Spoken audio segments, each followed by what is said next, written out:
서로 박수로 환영합시다. 환영합니다. 그래.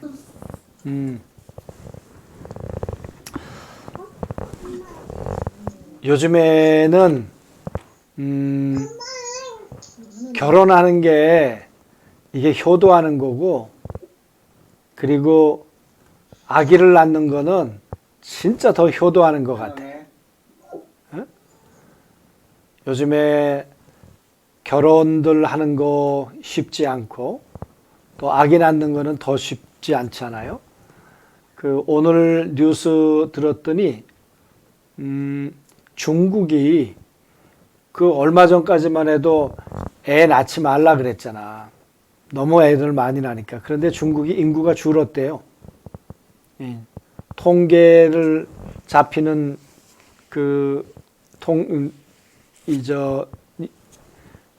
통계를 잡는 역대 사상 인구가 중국이 줄기 시작했다, 지금.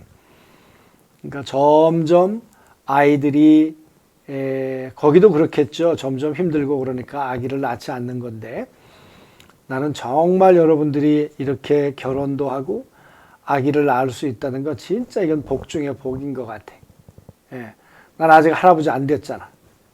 예? 그래서 아이고 이 아기가 이렇게 이쁜데 나는 언제 할아버지가 될까. 근데 요즘은 또 그런 말도 못 한다네. 그래가지고 그냥 속으로만 그러고 있어. 근데 여러분 정말 이렇게 귀한 아이들 데리고 있는 거 보면 정말 축복스럽고 얼마나 감사한지 모르겠어요. 우리 지난 주간에 우리 아이들에게는 우리의 생명만 있는 것 아니고 우리 아이들에게는 예수님의 생명이 심겨져야 한다. 우리가 그런 이야기를 나눴습니다. 이 아이는 내 아이이지만 하나님의 아이가 되도록 해야 한다. 그래서 이 아이가 이제 크게 되면 우리가 대부분 이제 기독교 교육학에서는 책임인식 연령이라 그래요. 보통 12세 이상, 15세 그 정도가 되면 이 아이가 인격적으로 반응하고 예수님을 만날 수 있는 때가 되겠는데, 그런데 어렸을 때도 예수님 인격적으로 만나는 만나는 게 가능한 경험을 하는 사람들도 많이 있죠. 선교사님들 같은 경우에는 어렸을 때 막 6살 때 초등학교 때 예수님 만나고 헌신하고 사실 그런 사람들도 많이 있어요. 그렇지만 이제 아이들이 자라나서 이제 우리가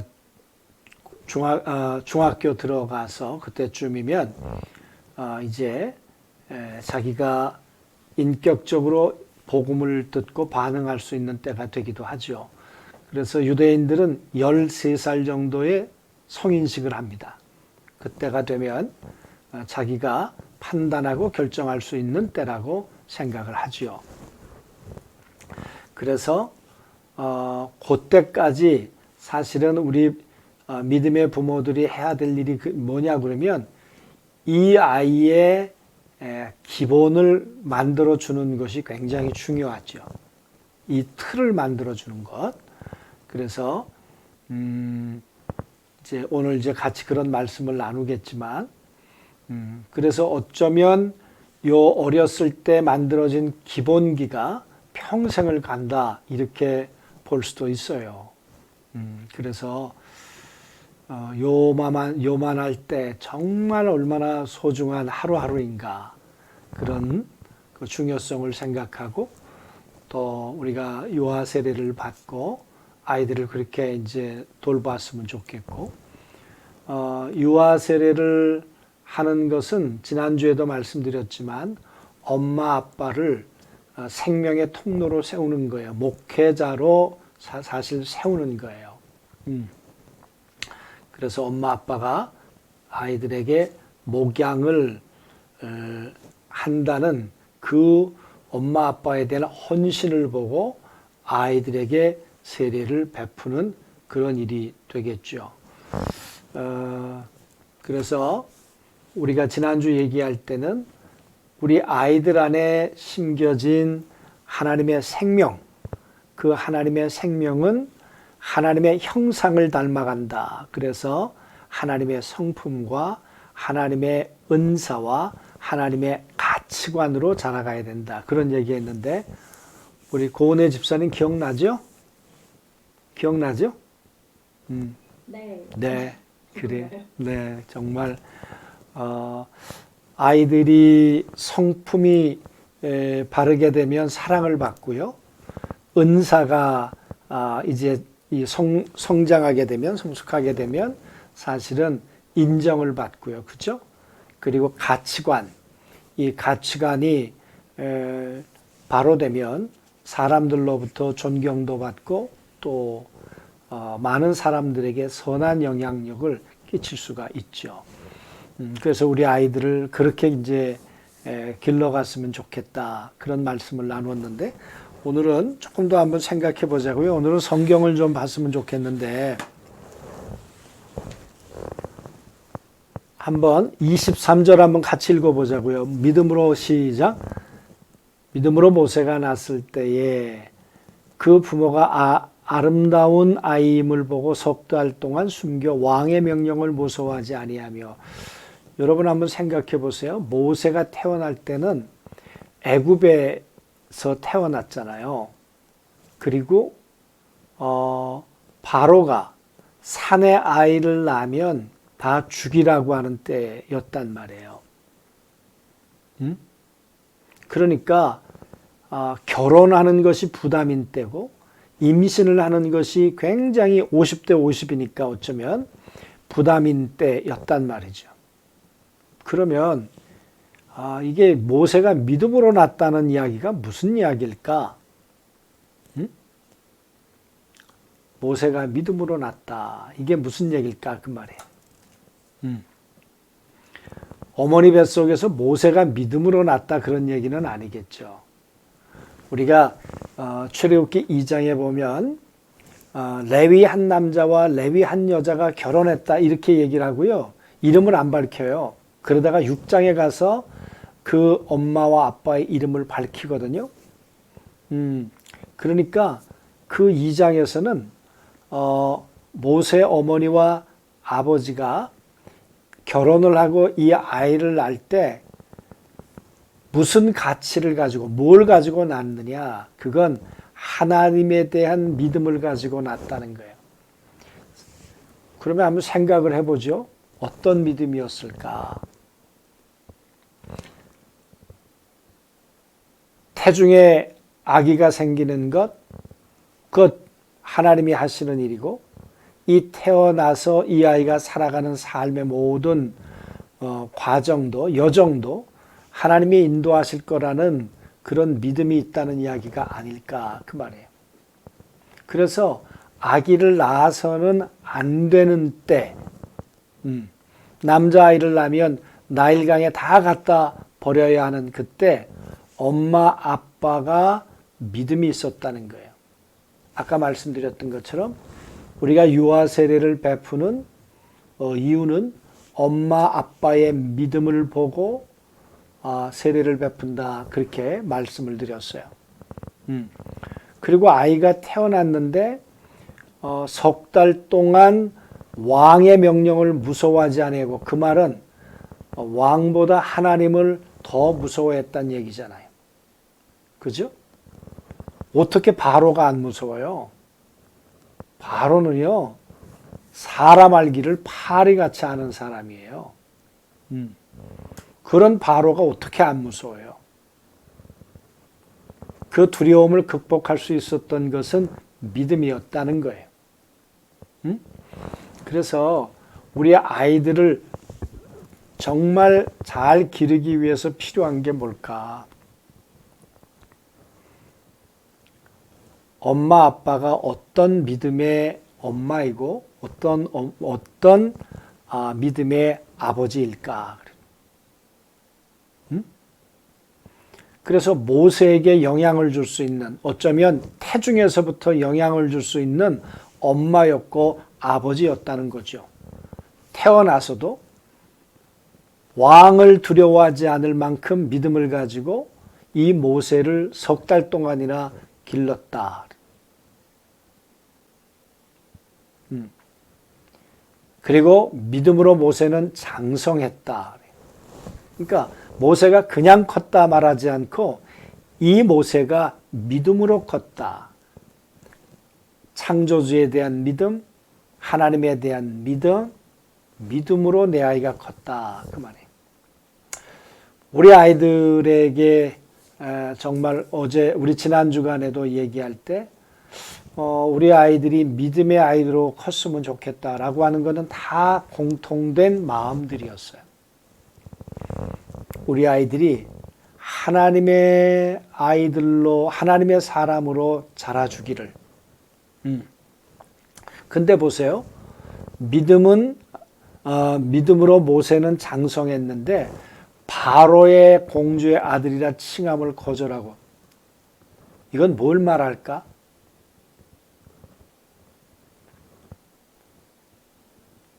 아니, 바로의 공주로 살아야 되는 거 아니에요?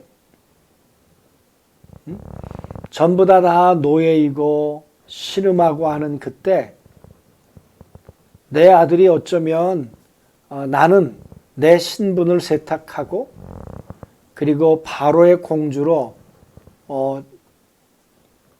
얼마나 좋은 기회예요.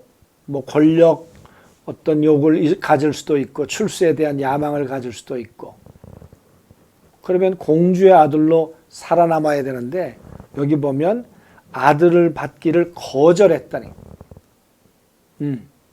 도리어 하나님의 백성과 함께 고난받기를 잠시 죄악의 낙을 누리는 것보다 더 좋아하고. 모세가 어머니 아버지하고 아시는 것처럼 함께 살 수 있는 시간이 별로 없었어요.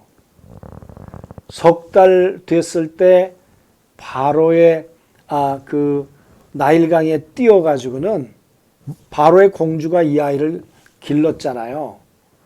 그리고는 이제 친어머니를 유모로 받아들였는데 그래서 유모의 품에서 자랐지만 친엄마의 품에서 자랐겠죠. 그런데 우리가 모세를 생각해 보면 엄마 아빠하고 보낼 수 있는 시간이 얼마나 됐을까 그 말이에요. 얼마나 됐을까? 엄마 아빠하고 함께 지내는 기간이. 그런데 뭐 시간은 성경이 정확하게 말하고 있지 않지만 나이 40이 되었을 때 이런 가치관을 가지고 살 수 있었다는 게 이게 누구의 영향력이었을까? 모세는 그렇잖아요. 애굽에서 늘 자랐고 애굽의 학문을 했고 애굽의 가치관을 가지고 충분히 살아야 마땅한 사람인데 그런데 모세의 속에는 나는 하나님의 백성이고 그리고 하나님의 백성과 함께 고난받기를 내가 죄악의 낙을 누리는 것보다 더 좋아하고 그리스도를 위하여 받는 수모를 애굽의 모든 보화보다 더 큰 재물로 여기고 이는 상주심을 바라보았다. 이게 누구의 영향력이었겠는가 그 말이에요. 그럴 수는 있었겠죠. 제가 어제 그 모세와 관련된 영화를 한 17분짜리 영화가 나왔는데 그러니까 너무 거기는 이렇게 그 뭐라 그럴까 추론이 너무 많더라고. 성경을 근거로 한 건 아닌데 그리고 모세하고 람셋하고 둘이 권력 투쟁을 하는 걸로 나오는데 그때 바로의 그 자식들이 130몇 명인가 그랬대요. 그러니까 둘만 있었던 건 아니에요. 그래서 그런 어떤 이 고증이나 이런 것들은 좀 신뢰하기는 참 어렵고 그랬는데 아무튼 그런 애굽의 문화 속에 살면서 하나님이 상 주시는 자이심을 바라보고 나이 40에 이런 결정을 할 수 있었다는 것이 누구의 영향력이었을까? 응? 한번 얘기를 해보시죠. 이제 누가 얘기를 해볼까? 샤론이 아빠.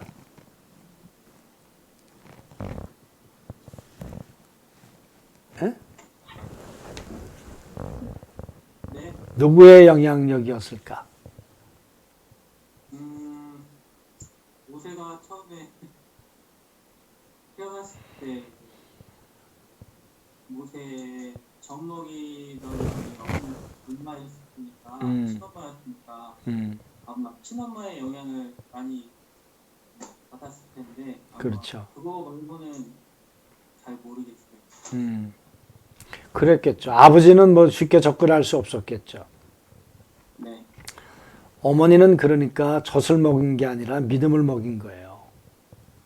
그죠? 하나님의 정체성을 먹인 거예요. 어려서부터. 그리고 어쩌면 유모였으니까 가끔씩 뭐 이렇게 만날 수 있는 기회가 있을 수도 있죠. 그럴 때마다 엄마는 야, 너 히브리 사람 아니야. 너 애굽에서 잘 살 수 있어. 뭐 그럴 수 있잖아요. 그죠? 그런데 엄마는 아마 계속 그랬을런지 모르죠. 너는 히브리 사람이야. 너는 하나님의 사람이야. 너 물에서 건져준 건 너 하나님의 뜻이 있어. 아마 그런 어쩌면 그런 이야기들을 그 모세에게 어려서부터 계속 하면서 모세는 애굽에서 살았지만 하나님의 사람으로 자라나고 있었다. 그렇게 우리가 볼 수 있지 않겠냐 그 말이에요. 어떻게 생각하세요? 의림이 아빠?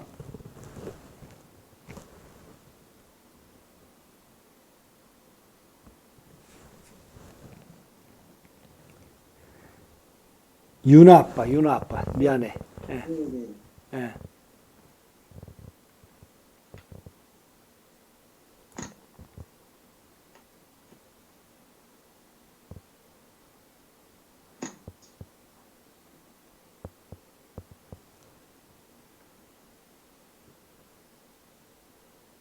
누구의 영향력이었을까? 어머니 영향이 그렇죠. 어머니의 영향력이죠. 예. 누군가가 그런 얘기를 했어요. 어린아이는 어머니의 무릎 학교에 입학한 거다. 어머니의 무릎에서 아이는 자란다 그랬어요. 물론 아빠가 소중하지 않다는 것이 아니지만 엄마와 함께일 수 있는 시간이 훨씬 더 많이 있고 영향을 준다면 엄마의 영향이 훨씬 더 크겠죠. 그래서 유대인들은 엄마가 유대인이면 유대인이에요. 아버지가 유대인이라고 해서 유대인이 아니고 어머니가 유대인일 때 유대인이다 그 말이에요. 그러니까 가정에서 아이들하고 있는 시간에 엄마들이 정말 내 무릎 학교에 이 아이들이 입학했다, 선생님이다, 성경교사다 생각하고 아이들을 우리가 길러내야 되겠지. 우리 한번 이것도 읽어보자고요. 디모데후서 3장 1절부터 17절에 보면 너희는 이것을 알라 말세에 고통하는 때가 이르러 사람들은 자기를 사랑하고 돈을 사랑하고 자랑하고 교만하며 비방하며 부모를 거역하며 감사하지 아니하고 거룩하지 아니하며 무정하며 원통함을 풀지 아니하며 모함하며 절제하지 아니하며 사나우며 선한 것을 좋아하지 아니하며 배신하며 조급하며 자만하며 쾌락을 사랑하기를 하나님의 사랑하는 것보다 더하며 경건의 모양은 있으나 경건의 능력은 부인하니 이 같은 자들에게서 내가 돌아서라. 우리 아이들이 살아가게 될 현실. 앞으로 이 아이들이 초등학교를 가고 또 중학생이 되고 대학생이 되고 그리고 살아가게 될 세상이 어떨까? 바울은 영적인 아들이죠. 디모데를 보면서 말세가 고통하는 때가 이른다. 이 말세는 물론 이 세상의 말세도 얘기를 하지만 하나님이 주인되지 않는 이 세상은 사실 다 말세예요. 그 말세에 대한 한 단어는 고통이네, 고통. 그런데 왜 고통인가? 사람들 이기적이고 돈을 살아가니까 돈 때문에 부모도 없고 돈 때문에 사람도 죽이고 교만하고 부모 고역하고 감사하지도 않고 이게 우리 아이들이 살아가게 될 삶의 이 그라운드다. 한번 생각을 해보세요. 왜 바울이 이 이야기를 썼을까? 그러면서 보세요. 이런 말세에 대해서 이야기를 하면서 그러나 너는 배우고 확신한 일에 거하라. 너는 네가 누구에게 배운 것을 알며 또 어려서부터 성경을 알았나니 성경은 능히 너로 하여금 그리스도 예수 안에 있는 믿음으로 말미암아 구원에 이르는 지혜가 있게 하느니라. 이런 말세가 고통하는 때가 이를 텐데 바울이 이 디모데를 향해서 너는 배우고 확신한 일에 거하라. 그러면은 디모데는 어려서부터 누군가로부터 배운 게 있다는 거예요. 그죠? 그래서 어려서부터 성경을 알았나니 이때는 구약 성경이었겠죠. 아직 성경이 원활하게 쓰여진 때가 아니니까 신약 성경은 그러면 이 디모데는 그의 할머니로부터 어려서부터 성경을 배웠어요. 성경을. 우리가 아이들에게 가르쳐야 할 많은 것들이 있죠. 정말 많이 요즘은 가르칠 것들이 많이 있죠. 그러나 정말 모세와 같이 믿음의 아이로 기르기를 원한다면 우리가 해야 될 일이 뭐냐? 뭘 가르쳐야 될까? 그 말이에요. 어려서부터 성경을 알았나니. 한번 아이의 성경을 가르치기 위해서 엄마 아빠들이 한번 계획서를 세워보세요. 이 아이들에게 성경을 어떻게 가르칠 수 있을까? 언제 가르칠 수 있을까? 언제 가르칠 수 있을까요? 의도하지 않으면, 계획하지 않으면 아이들에게 성경을 가르칠 수 있을까?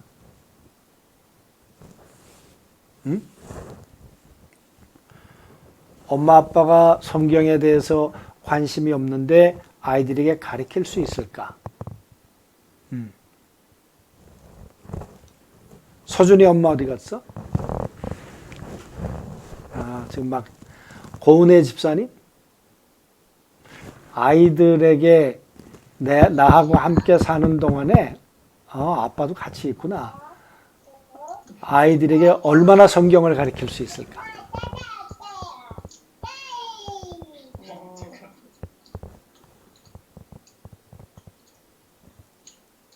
얼마나 성경을 가르칠 수 어떻게 얼마나 아이들하고 성경을 가지고 가르칠 수 있을까? 그 말이에요.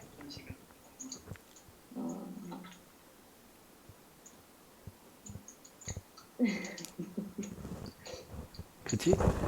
네. 오빠가 대신 대답해줘. 그래, 오빠, 아직도 오빠구나. 일단 주일 예배 때 네. 기본적으로 배우는 부분이 있겠지만 네. 자기 전에 성경을 읽어주는 정도로 해도 좀 아이들에게 성경에 익숙해지는 시간이 될 것 같고요. 예. 또 필요하면 가정 예배 시간에도 같이 참여하게 해서 네. 성경을 알려줄 수 있을 것 같아요. 굉장히 중요한 이야기죠. 정말 중요한 이야기죠. 그래서 우리 집엔 그게 문화가 돼야 돼. 아침에 일어나면 기도하고 저녁에 자기 전에 성경 읽고 성경 암송하고, 그리고 잔다. 나는 우리 교회에서 하고 있는 매일 성경이요. 그게 4년에 한 번 정독을 하게 돼 있거든요. 근데 잘 한번 생각해 보세요. 매일 성경을 큐티할 때 한 번만 안 읽잖아요. 한 번 읽고 다 큐티할 수 있는 사람은 없잖아요. 적어도 2번, 3번을 읽는다. 그러면 못 읽어도요, 1년의 성경을 일독하는 거예요. 그렇게 되면 이 아이들이 어려서부터 성경을 듣거나 읽기 시작하면 어떻게 보면 이 아이들이 살아가는 만큼 성경을 50년 살면 50도 갈 수 있는 거예요. 응? 그러니까 나는 엄마 아빠들이 지금서부터 우리 아이들용 매일 성경도 나오잖아요. 그래서 그냥 읽자 그러면 그것도 쉽지 않아요. 근데 이게 4년에 한 번을 읽도록 되어 있기 때문에 엄마 아빠도 매일 성경을 하고 아이들도 어려서부터 매일 성경을 저녁에는 읽게 하고, 요즘에는 아침에 나는 눈을 이제 뜨면서, 물론 저녁에 이제 설교 준비 다 매일 성경으로 하니까 설교 준비 다 해놓지만 아침에 눈 뜨면 그냥 매일 성경 듣는 게 일이에요. 아침에 제일 먼저 하는 거는. 그래서 아이들도 눈 뜨면 매일 성경 이렇게 듣도록 하고, 그래서 성경을 읽고 듣고 하다 보면 평생 그렇게 한다고 그러면 적어도 성경을 애들이 살아가는 동안에 50독은 할 수 있어요. 50독. 그래서 아이들하고 가정에서부터 매일 성경을 읽는 훈련, 또 그렇게 생활화했으면 좋겠다, 그런 생각이 들고, 그리고 아까 우리 김 집사님 얘기를 하시는 것처럼 나는 여러분들에게 꼭 가정 예배를 드리라고 그렇게 당부드리고 싶어요. 그러니까 가정 예배가 이제 어려우면 요즘에 이제 매일 돌아보며를 보내잖아요. 그래서 일단 아이들이 어리면 부부가 하는 거예요. 부부가, 남편과 아내가 함께 돌아보며를 하면서 가정의 영적 분위기를 만드는 거예요. 감사한 일, 또 회개할 일, 서로 이야기를 하고, 또 서로 기도하고, 그리고 잠들고, 그러면 아이들이 보면서 자라는 거예요. 우리 그런 말 하잖아요. 애들은 엄마 아빠의 뒷모습 보고 자란다. 엄마 아빠가 기도하는 거 보면 그렇게 자라요. 그러잖아요. 그러니까 아이들을 신앙적으로 잘 가르치고 싶으면 아이들이 아직 크기 전에 엄마 아빠가 먼저 시작해야 된다니까.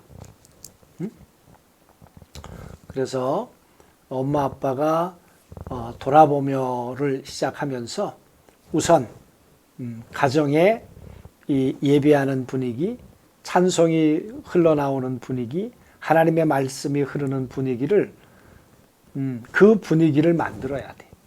그 분위기를. 그래서 보세요. 어려서부터 성경을 알았나니 성경은 능히 너로 하여금 그리스도 예수 안에 있는 믿음으로 말미암아 구원에 이르는 지혜가 있다. 그 말은 무슨 얘기인가? 잘 한번 생각해 보세요. 아까 말세를 당해서 고통당하는 때가 있는데 그 무수히 많은 고통 가운데서 구원에 이르는 지혜를 얻을 수 있는 게 성경이라는 거예요. 우리 아이들이 사람하고의 관계, 또 경제적인 문제, 여러 문제 때문에 고통할 때가 오겠죠, 우리 아이들에게도.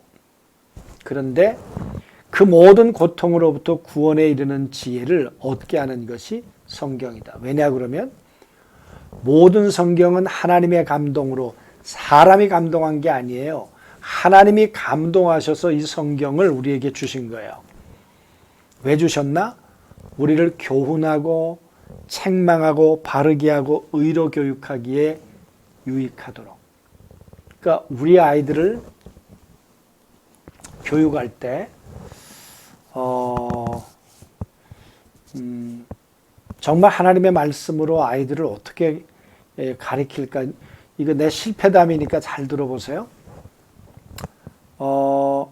내가 큰 애도 그렇고 작은 애도 그렇고 매를 한 번인가 때린 것 같아. 근데 한 번은 예배 시간에 떠들어서 때렸고, 자기가 잘못해서 맞겠다 그래서 때렸고, 또 왜 내가 때렸는지 모르는데, 근데 그걸 지금도 기억하고 내가 잘해준 건 아무 소용이 없어. 예.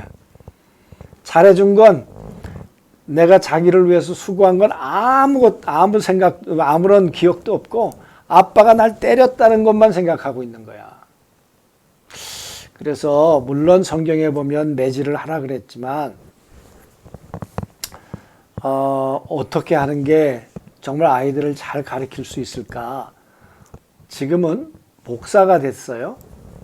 내가 전도사 때 이 친구가 학생회장인데 가출을 했어. 근데 가출하고 왔을 때 내가 뭐 이런저런 얘기 막 뭐 이렇게 나누었어. 근데 또 가출을 했어. 그런데 두 번째 가출하고 왔을 때는 내가 아무런 얘기를 하지 않고 성경 구절을 여기서부터 여기까지 읽어라. 그리고 나는 2층에서 기도할게. 그리고는 그놈은 1층에 있고 나는 2층에서 내가 전도사였을 때니까 그냥 정말 저 말씀을 통해서 하나님이 저 아이를 좀 만나 주시라고 기도했는데 갑자기 통곡을 하는 거예요. 그러더니 이 친구가 이제 정신이 돌아서고 그래서 이제 나중에는 신학을 하고 이제 목사가 됐는데 하고 싶은 이야기는 때로는 아이들에게 매질도 필요하다고 생각하지만 그게 아이들이 그걸 뭐라 그럴까 나를 사랑해서 그렇게 했다고 그렇게 받아들이지 않더라고. 지금 암만 변명해도 이 아이가 아빠가 그때 너무 심했다는 거야. 근데 그게 하여튼 내가 1000을 줘도 그게 그 아이에게 심겨진 그 불편한 마음이 뭐 아직도 해결이 안 되더라고. 그래서 어려서부터 이 성경을 그러니까 아이가 잘못하면 성경을 읽어주고 성경을 설명해주고 그래서 하나님의 감동으로 기록된 이 성경이 아이들에게 전달될 때 그 하나님의 감동이 그대로 전달되어서 이 아이들 바르게 하고 교육하고 성경이 책망한다 그 말이야. 성경이 아이들을 바로잡고, 그렇게 하지 않다 보면 때론 내 감정이 들어가기도 하고, 그러면 그게 아이들에게 상처로 심겨지기도 하고 그러더라고. 그래서 아이가 혹 잘못할 때가 왜 없겠어요? 아담의 다 후손들인데 우리도 다 잘못하고 컸고 그럴 때 정말 적절한 하나님의 말씀을 읽어주고 이 말씀을 쓰게 하고 이 말씀이 뭔지 깨닫게 하고 이게 하나님의 말씀인데 그래서 말씀으로 아이를 교육하고 바르게 하고 그리고 자라가도록 한다는 것. 그래서 나는 우리 젊은 엄마 아빠들이 그런 면에서 성경을 준비할 뿐만 아니라 연구할 뿐만 아니라 정말 이런 문제가 있을 때 이 아이에게 필요한 하나님의 말씀이 뭘까 이런 부분들을 늘 기억하고 있다가 그 적절한 말씀으로 아이들을 훈육하는 것. 그렇게 할 때 17절에 같이 읽어봐요. 하나님의 사람으로 온전케 하며 모든 선한 일을 행할 능력을 갖추게 하려 함이라. 그래서 앞뒤를 보면 말세를 당했어. 이 말세를 당한 이 아이가 말세 속에 살아갈 수 있어. 디모데도. 그런데 나는 내가 어려서부터 성경을 배웠다는 것을 안다. 그 성경은 네가 지금 당하고 있는 무수히 많은 말세의 현상 속에서 너를 구원에 이르는 지혜를 얻게 하는 책이다. 네가 배운 걸 가지고 그 말씀을 통해 교훈도 받고 책망도 받고 그리고 바르게 하고 그 말씀을 통해서 내가 그 말세를 당한 현실 가운데서 하나님의 온전한 사람으로 내가 진행형이니까 계속 준비돼 갈 수 있다. 그러니까 바울이 디모데를 지금처럼 우리가 만날 수 있는 때가 아니에요. 바울이 떠나고 난 다음에 디모데는 에베소서를 목회하러 보내거든요.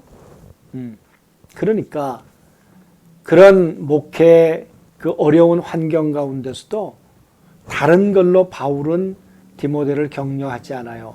하나님의 말씀이 너를 그렇게 세울 거다. 저는 우리 엄마 아빠들이 요즘에 뭐 좋은 교육 이론도 많고 많이 있죠. 그런데 우리 교육의 메인 텍스트는 하나님의 말씀이었으면 좋겠고, 그래서 말씀드렸던 것처럼 매일 성경을 읽는 걸 엄마 아빠도 훈련을 하고 아이들도 어려서부터 그래 훈련을 해서 평생에 하나님 이 아이가 성경을 백독하고 많이 읽는 거 물론 의미가 있을까 그러지만 아니요, 성경을 많이 읽어야 돼. 많이 읽고 그러면서 그 성경을 통해 하나님의 온전한 사람으로 자라가도록. 그래서 엄마 아빠들이 그런 믿음의 목표를 좀 가졌으면 좋겠고, 그래서 어렸을 때 성경 암송하는 거 굉장히 중요해요. 그렇죠? 어렸을 때 성경 암송하는 것, 그리고 엄마 아빠하고 함께 가정 예배 드리는 것. 나이 들어서 하려고 하니까 서로 바빠서 안 되더라고요. 예. 그래서 어려서부터 꼭 엄마의 무릎, 그리고 식탁, 그리고 밤에 잠자리 들기 전에 어떻게 하나님의 말씀이 떠나지 않도록 할까 하는 부분들 같이 잘 계획을 세웠으면 좋겠고, 그래서 엄마 아빠들이 난 그 계획서를 냈으면 좋겠어. 이 아이와 어떻게 내가 말씀을 공부할까, 이 말씀을 전할 수 있을까. 나중에요, 제 얘기 잘 들으세요. 나중에 믿음의 엄마 아빠로서 나는 믿음이 있는데 아이들이 믿음이 없어서 방황하는 것을 보면요, 피눈물 흘릴 때가 옵니다. 정말 피눈물 흘릴 때가 옵니다. 지금이 기회인 거예요. 지금이. 아이를 말씀으로 양육할 수 있는. 그래서 잠언 26장 9절에 보면 마땅히 행할 길을 아이에게 가르치라. 그리하면 늙어도 그것을 떠나지 아니하리라. 어느 때? 어려서부터 하나님의 말씀을 가르쳐라. 그래. 세상은요, 점점 만만치 않습니다. 어젠가 그게 그게 이제 국회를 통과해야 되는가 모르겠는데, 이제는 어린아이가 태어나면 이제 성을 선택할 수 있다 그러잖아요. 애가 엄마 성을 가질 수 있고, 애 둘을 낳았어. 근데 하나는 아빠 성 따르고 하나는 엄마 성 따르고. 그거 어떻게 생각해 진짜? 서준이 엄마 어떻게 생각해? 젊은 사람들은 또 생각이 다를 수도 있지. 어떻게 생각해요? 잘 안 들려.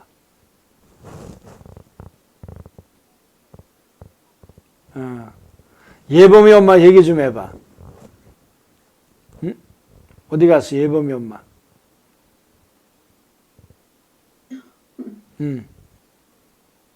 좀 혼란스러웠을 것 같습니다. 혼란? 네. 그 예범이는 소시고. 수혜범 괜찮네요. 괜찮을 것 같아? 그런데 이게 바뀌는 과정에서도 그렇고 아무래도 부정적인 관념이 있어서 그런지 글쎄. 좀 혼란스러울 것 같아요. 혼란스러울 것 같죠? 일본, 소해준 이러면 가정 안에서도 분리가 일어날 것 같기도 하고 그, 지금이랑 많이 틀릴 것 같아요. 왜 그런 일이 생길까? 하랑이네, 하은이네.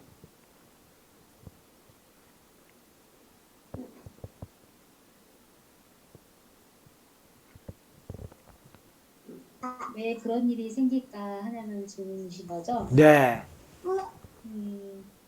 뭔가 이제 공통된 느낌이 안 들고 좀 편가르기 약간 그런 느낌일 것 같아요. 편가르기.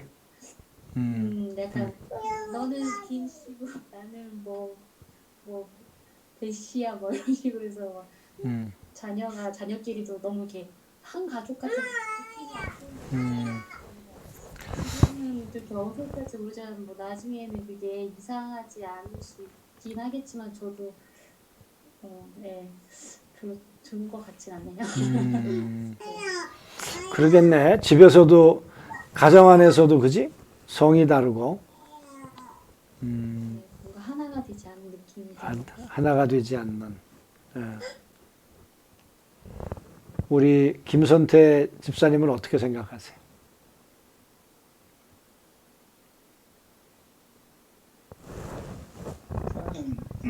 사실 기존에 내려오던 뭐 국보 이런 것도 있잖아요.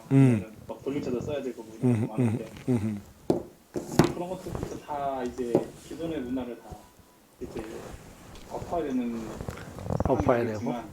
사실 이게 그거를 뭐 언니 안 언니의 상황을 사실 가정에서 결정을 해야 되겠죠. 근데 이게 또 저희만 결정하고 이런 게 아니라 또 부모님들도 계시고 부모님들도 계시고. 네, 또 특히나 또 뭐 아들 낳으면 또 배를 또 이어야 된다 이런 또 생각이 한국의 또 문화인데 또 따지면 이게 뭐 아빠 아니다 떠여서 이런 것들이 같이 결정돼서 가는 건지 모르겠지만 뭐 그런 것들하고 이제 한번 또 잘 해결을 해야 될 문제들이 아닌가. 앞으로 족보 문제는 어떻게 될까 모르겠어요. 그죠? 족보는 우리도 보면 대부분 족보는 이제 남자 중심으로 해서 결혼해서 오면 이제 여자분들이 결혼해서 오면 이제 편입이 되잖아요. 근데 앞으로 족보도 이게 어떻게 되는 건지 잘 모르겠네. 예전에 내가 들은 이야기인데 유럽 쪽에서 이런 일들이 많이 있잖아요.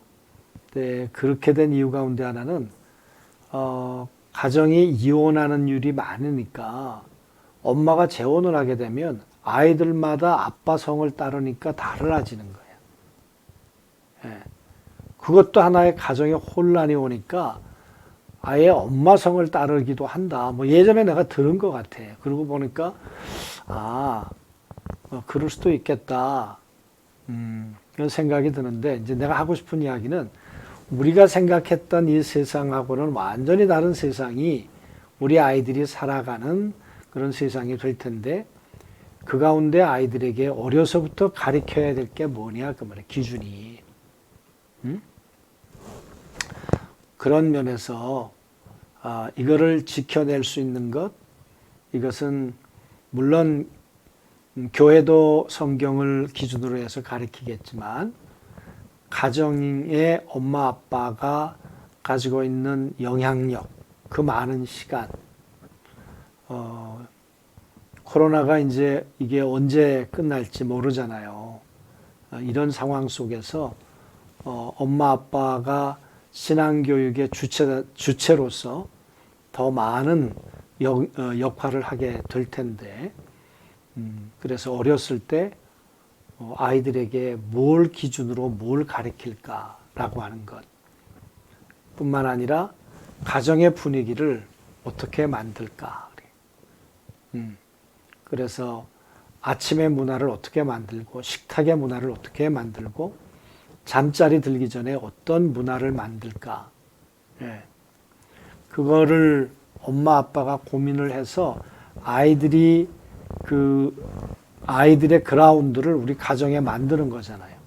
뛰어놀 수 있도록. 그 배경이 정말 할 수 있으면 무공의 에덴 동산이면 좋겠죠. 그래서 정말 우리 아이들이 학교 가고 뭐 여러 가지 그렇다고 할지라도 아이들이 가정에 들어와서는 영적으로 샤워도 하고 또 아이들이 힐링도 되고 다시 말씀으로 무장돼서 또 하나님의 사람으로 또 세상에 나가기도 하고 그럴 수 있는 것이 앞으로 교회와 이제 가정이 아닐까 그 말이. 그런 면에서 유아 세례를 받는 엄마 아빠는 가정을 내 아이들을 향한 그런 에덴으로 에덴이라는 게 선악과가 무너지면 다 깨지는 거잖아. 선악과를 손대면 하나님의 말씀이 살아있을 때 에덴은 에덴인 거잖아요. 그런 것처럼 우리의 가정을 하나님의 말씀이 아이들에게도 가르쳐지고 엄마 아빠도 그 말씀의 기준으로 살아가게 되고 그래서 가정이 에덴이 돼야 내 아이들도 그 에덴에서 자라갈 수 있고 그리고 온전한 자들로 세워져 갈 수 있는 앞으로 최고의 그야말로 교육의 장소가 엄마의 무릎이고 가정이고 그렇단 말이에요. 마지막으로 유대인들은 성경을 회당에 가서 히브리어를 공부하죠. 그 목적이 성경을 읽으려고 공부하는 거예요. 그 아빠의 최고의 수치는 뭐냐 그러면 성경을 가르치지 못할 때 그게 수치인 거예요. 그래서 아빠는 성경을 가지고 하브루타를 할 수 있어야 돼. 성경을 가지고 아이들에게 가르칠 수 있어야 돼. 그래서 무엇보다도 엄마 아빠가 부지런히 말씀을 공부하는 나는 어리면 어릴수록 좋다고 생각해요. 그리고 두 사람이 먼저 시작해야 돼요. 두 사람이 꼭 그런 당부를 좀 드리고 싶고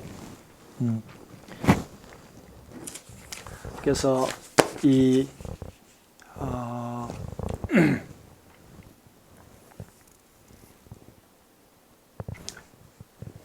돌아보며가 힘들지만 저녁마다 5분에서 10분이면 하잖아요.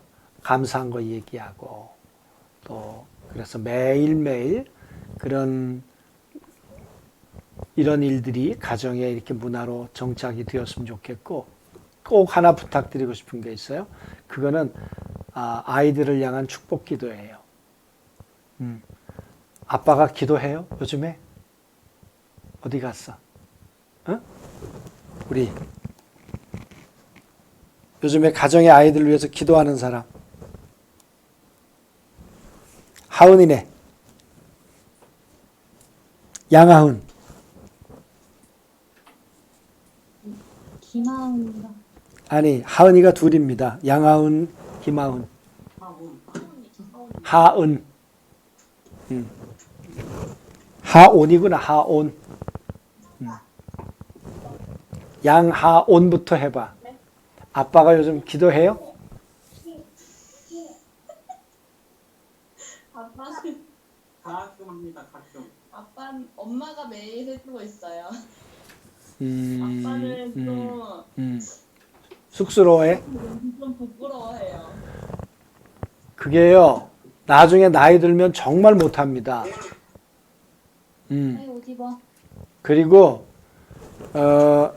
그게 아이들이 기도 받는 것이, 축복 기도를 받는 것이 이게 자연스러워지려면 엄마가 매일 아빠한테 기도를 받아야 돼. 그러면 아이들은 당연히 그렇게 하는 줄 알아요. 예? 이게 새 내복이야? 이게? 예. 아까 입은 내복은 뭐야? 그래서 아빠가 엄마한테 그 유대인들은 반드시 기도를 해요. 예. 오늘 밤서부터 기도해 달라 그래. 예. 있어. 그 다음에 우리 하은이, 김하은, 김하은이네는 요즘 아이들을 위해서 축복 기도 합니까? 네, 자기 전에 하고 자기 전에. 있어요. 아빠가 해요? 누가 해요? 제가 해요. 아빠는? 아빠는 네. 네. 근데 아빠가 해야 돼. 아빠는 그러게요. 아, 네. 그래서 그게 어색하면 기도문을 만들어 줄 수도 있어요. 그러면 그냥 기도문 읽으면 돼. 읽다 보면 그게 네. 그래서 네, 기도문 내가 띄울게요. 아빠가 엄마를 위한 기도문, 그리고 딸을 위한 기도문, 아들을 위한 기도문, 이 기도문을 올려줄게. 그래서 그냥 그거 계속 읽어주면 돼.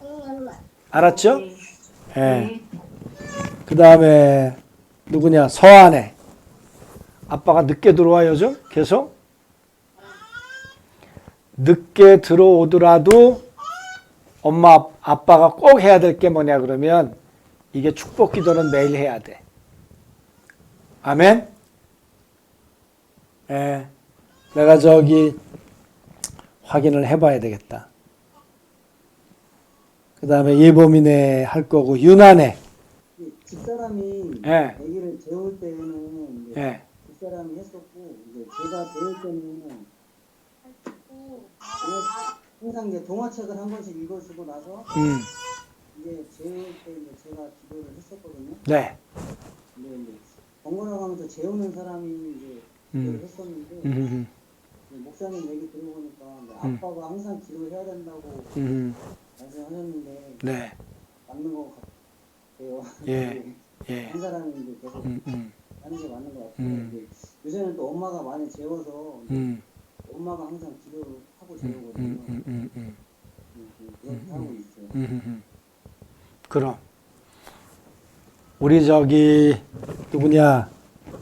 우리 김선태 다한이네는 네, 저희는 잘 못하고 있습니다. 그죠? 예. 열심히 할게요. 네, 그게 습성이에요. 제가 오늘 이야기 정리하겠습니다. 성경은요, 잘 보세요. 야곱이 하나님께서 그 자녀들에게 기도하도록 하시잖아요. 그리고 축복 기도를 통해 질서를 잡아가시는 거예요. 예. 그래서 유대인들은 가정의 식탁에 아버지 자리가 있어요. 그리고 아버지 자리는 아무나 안 앉습니다. 아버지가 안 계셔도 그 자리는 비워놔요. 그래서 우리 가정의 주인이 아버지라는 걸 아이들에게 늘 인식시킵니다.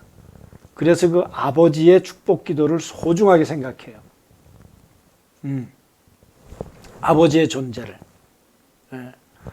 그래서 엄마가 많은 시간 아이들하고 함께 살면서 소중하지만 점점 아이들에게 이제 우리가 가르쳐야 될 것은 아버지의 위치.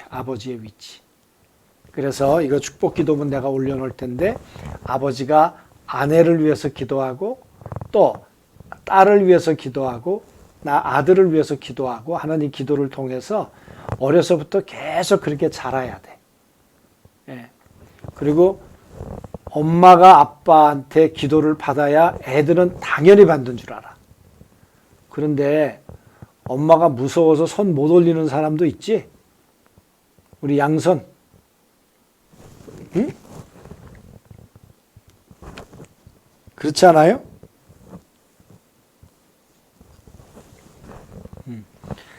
근데 가정에 그런 문화와 분위기가 되면 가정은요 그냥 자연스럽게 영적 질서가 잡혀가는 거예요.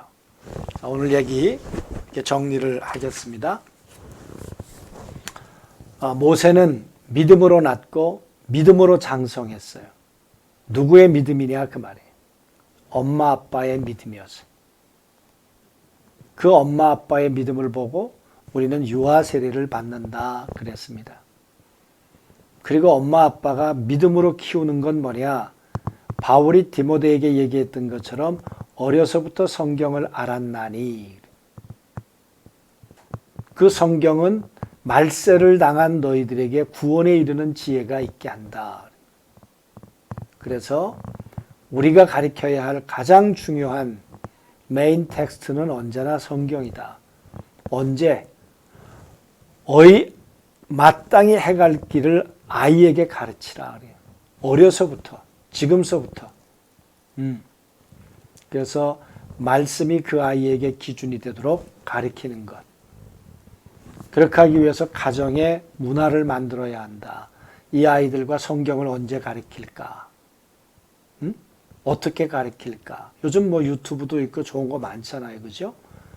예, 그리고 매일 성경하는 것과 매일매일 돌아보며를 통해서 가정의 문화와 분위기가 자연스럽게 정착되도록 하고 매일 아빠가 기도하는 것, 아내를 위해서 기도하고 자녀들을 위해서 기도하는 것, 이 기도가 쉬지 않는 것, 그게 정말 믿음의 가정을 세워가는 이 중요한 그런 관건이 된다.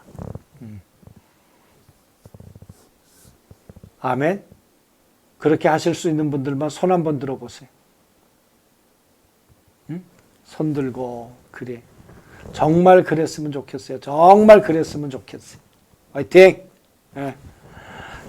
자, 엄마 아빠들이 상의를 해서 아이들을 향한 성경과 가정의 분위기를 어떻게 만들까를 한번 이렇게 계획을 세워가지고 주일날 올 때 가지고 와야 돼. 주일날 올 때. 자, 우리 기도합시다. 우리